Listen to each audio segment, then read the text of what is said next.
നമസ്കാരം. തിരുവിതാംകൂർ ദേവസ്വം ബോർഡ് എല്ലാ കാലത്തും ശബരിമല വിശ്വാസികൾക്ക് എതിരായ തീരുമാനങ്ങൾ എടുക്കുന്നതിൽ മത്സരിക്കുകയാണ് എന്ന് ഏതെങ്കിലും ശബരിമല വിശ്വാസിക്ക്, ഏതെങ്കിലും അയ്യപ്പ വിശ്വാസിക്ക് തോന്നിക്കഴിഞ്ഞാൽ അതിനെ കുറ്റം പറയാൻ വേണ്ടി സാധിക്കില്ല.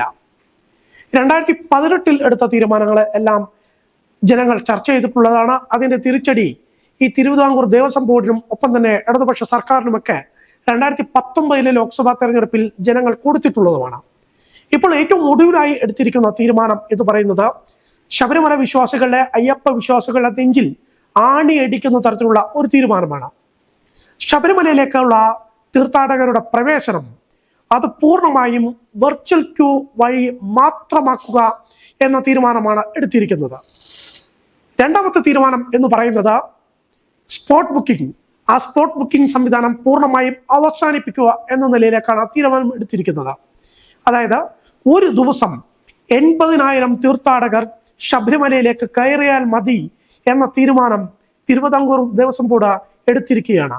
ഈ തീരുമാനം നടപ്പാക്കുകയാണെങ്കിൽ ഒരു സീസണിൽ അത് 50 ലക്ഷത്തിൽ താഴെ മാത്രം തീർത്ഥാടകർക്കായിരിക്കും ശബരിമലയിലേക്ക് കയറാൻ വേണ്ടിയുള്ള സാധ്യത ഉണ്ടാവുക. മുമ്പൊക്കെ തന്നെ കേരളത്തിലെ ജനസംഖ്യയേക്കാൾ കൂടുതൽ തീർത്ഥാടകർ ശബരിമലയിൽ വന്നുകൊണ്ടിരുന്ന കാലഘട്ടം ഉണ്ടായിരുന്നു. അന്നൊക്കെ ശബരിമലയിൽ ഇതേ 18-ാം പടിയായിരുന്നു ഉണ്ടായിരുന്നത്. ഇതേ 18-ാം പടിയുടെ വീതി മാത്രമായിരുന്നു ഉണ്ടായിരുന്നത്.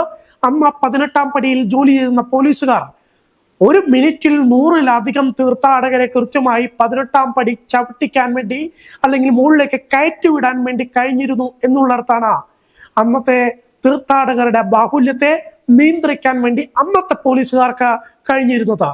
ഈ പോലീസ് പരാജയപ്പെടുന്ന ഘട്ടത്തിൽ, പോലീസിന് തിരക്ക് നിയന്ത്രിക്കാൻ കഴിയാതെ വരുന്ന ഘട്ടത്തിലെല്ലാം തന്നെ RAF പോലെയുള്ള കേന്ദ്രസേനകൾ കൃത്യമായി 18-ാം പടിയിലെ ഡ്യൂട്ടി ഏറ്റെടുക്കുകയും അവിടെ നിന്ന് തീർത്ഥാടകരുടെ ഈ വലിയ ബാഹുല്യത്തെ കൃത്യമായി നിയന്ത്രിക്കാൻ വേണ്ടി അന്ന് ആ സേനകൾക്ക് കഴിഞ്ഞിട്ടുള്ളതുമാണ്.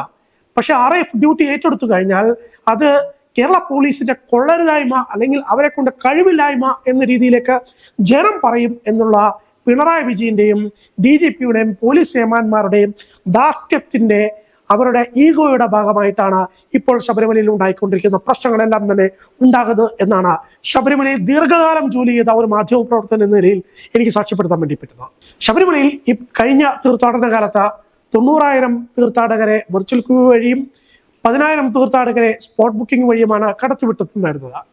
അതിപ്പോൾ 70,000 ആക്കണമെന്നാണ് പോലീസ് ആവശ്യപ്പെടുന്നത്. അതായത് 80,000 ആക്കണം, വെർച്വൽ ക്യൂവിലെ സ്പോട്ട് ബുക്കിംഗ് അവസാനിപ്പിക്കണം എന്ന് തിരുവിതാംകൂർ ദേവസ്വം ബോർഡ് തീരുമാനമെടുക്കുന്നു. പക്ഷെ പോലീസ് പറയുന്നത് 70,000 തീർത്ഥാടകരെ മാത്രം കയറ്റിവിടാൻ വേണ്ടിയിട്ട് ഞങ്ങൾക്ക് പറ്റുള്ളൂ, അത്രയും തിരക്ക് നിയന്ത്രിക്കാനുള്ള സംവിധാനങ്ങളെ ഞങ്ങൾക്കുള്ളൂ എന്ന് തന്നെയാണ് പറയുന്നത്. അതായത് ഇപ്പോൾ ഈ 18-ാം പടിയുടെ ഡ്യൂട്ടി എന്ന പോലീസ് ഉദ്യോഗസ്ഥർ പറയുന്നത് ഈ 18-ാം പടിയിൽ പുതിയ മേൽക്കൂര കൂടി വന്ന സ്ഥിതിക്ക് അവിടെ ഒരു മിനിറ്റിൽ 60-70 തീർത്ഥാടകരെ മാത്രമേ കയറ്റിവിടാൻ വേണ്ടി സാധിക്കുള്ളൂ എന്ന നിലയിലേക്കാണ് പറയുന്നത്. ഈ കണക്കുകളും കാര്യങ്ങളും എല്ലാം അതേപോലെ അവിടെ നിന്നോട്ടെ.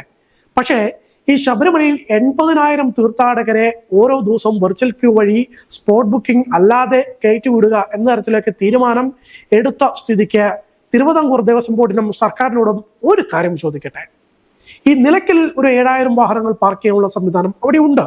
പക്ഷെ അവിടെ വാഹനങ്ങൾ കൃത്യമായി പാർക്ക് ചെയ്യാനുള്ള സംവിധാനം ഉണ്ടെങ്കിലും അവിടെ ഇത് നിയന്ത്രിക്കാനുള്ള ആളുകൾ, ഗാർഡുകൾ അല്ലെങ്കിൽ സെക്യൂരിറ്റികൾ ഇല്ലാത്തതുകൊണ്ട് ആളുകൾ വാഹനങ്ങൾ തലങ്ങും വിലങ്ങും പാർക്ക് ചെയ്തതുകൊണ്ട് തന്നെ അവിടെ വാഹനങ്ങൾ കൃത്യമായി 7,000 വാഹനങ്ങൾ പാർക്ക് ചെയ്യാൻ പറ്റാത്ത നിലയുണ്ട് ഇപ്പോൾ. നേരെ നമുക്ക് പമ്പയിലേക്ക് വന്നാൽ, പമ്പയിൽ പ്രളയകാലത്ത് ഉണ്ടായിട്ടുള്ള വെള്ളപ്പാച്ചിലിനെ തുടർന്ന് അവിടുത്തെ പാർക്കിംഗ് സംവിധാനം അത് പൂർണ്ണമായി തന്നെ തകർന്നു പോയ സ്ഥിതിയുണ്ട്. അത് ഇപ്പോഴും ശരിയാക്കിയിട്ടില്ല. ഇനി പമ്പയിൽ നിന്ന് നമുക്ക് സന്നിധാനത്തേക്ക് പോവുകയാണെങ്കിൽ, സന്നിധാനത്തേക്ക് പോകുന്ന വഴിക്കുള്ള ഈ ശരണപാതയാണെങ്കിലും ശരി, കാനനപാതയാണെങ്കിലും ശരി, ഏത് പാതയിലൂടെ പോയി കഴിഞ്ഞാലും അവിടെ തീർത്ഥാടകർക്ക് ഇരിക്കാനുള്ള സംവിധാനങ്ങളോ മറ്റു കാര്യങ്ങളോ ഒന്നും തന്നെ ഇല്ലാത്ത അവസ്ഥയിലേക്ക് വലിയ ബുദ്ധിമുട്ട് തന്നെ തീർത്ഥാടകർ അനുഭവിക്കുന്നു. ഇനി സന്നിധാനത്ത് എത്തിക്കഴിഞ്ഞാൽ, സന്നിധാനത്ത് എവിടെയാണ് ഈ 80,000 തീർത്ഥാടകർക്ക് വിശ്രമിക്കാനുള്ള സൗകര്യം, അല്ലെങ്കിൽ അവർക്ക് വന്ന് അവരുടെ നെയ്യഭിഷേകം നടത്തി അയ്യപ്പനെ കൃത്യമായി തൊഴുതു പോകാനുള്ള സംവിധാനമുള്ളത്? പോട്ടെ 80,000-ന്റെ 1/4 20,000 തീർത്ഥാടകർക്ക് സന്നിധാനത്ത് വന്ന് വിരിവെക്കാനുള്ള സംവിധാനം പോലും അവിടെയില്ല. 20,000 പോട്ടെ, 10,000 തീർത്ഥാടകർക്ക് പോലും അവിടെ വന്ന് വിരിവെക്കാനോ അവർക്ക് വേണ്ടിയിട്ടുള്ള ദൈവാഭിഷേകത്തിന് വേണ്ടി വിരിവെക്കാനോ ഇത് തയ്യാറാക്കാനോ ഒന്നിച്ചു നിന്ന് അയ്യപ്പനെ സ്തുതിക്കാനോ അല്ലെങ്കിൽ ശരണം വിളിക്കാനോ ഇതിനുള്ള സംവിധാനം എവിടെയാണ്? ഈ 10,000 പേർക്ക് വേണ്ടിയിട്ടുള്ള സംവിധാനങ്ങൾ പോലും ഇല്ലാത്ത ഈ ഭാഗത്താണ് 80,000 തീർത്ഥാടകരെ ഓരോ ദിവസവും കൊണ്ടുവരിക എന്ന നിലയിലേക്ക് കാര്യങ്ങൾ പോകുന്നത്.